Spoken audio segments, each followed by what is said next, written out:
Vorba multă, sărăcia omului. Și nu e cazul.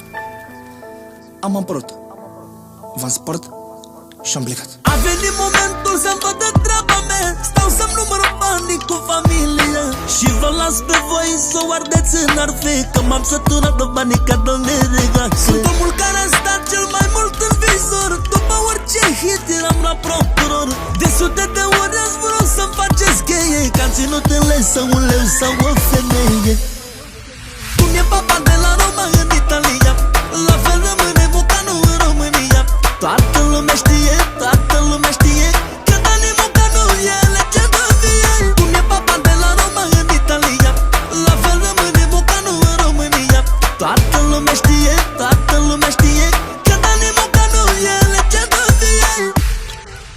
De nivelul meu, că sunt țigan deștept, a ajuns să se vorbească și în parlament. Mă acuză toți că-ți fetez legea, dar când sunt acasă dansează pe piesa mea. De artiștii din țară n-am ce să mai zic, se combină 4-5 să scoată un hit. Nici n-apucă bine să scoată piesele, că tremură YouTube-ul când apare regele.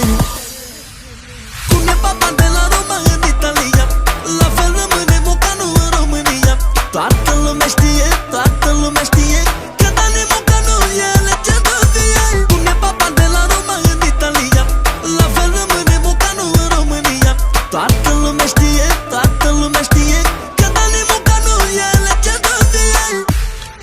Să fiu sincer cu voi, vă mai spun ceva, am atras multe femei prin cariera mea. M-au vrut în patul lor și femei măritate, și de-aia pun stop să mă spăl de păcate. Și-a venit momentul să opresc robinetul, că au curs bani mulți și mi-am făcut talentul. Cariera mea a fost mai specială, că rup România un țigan fără școală.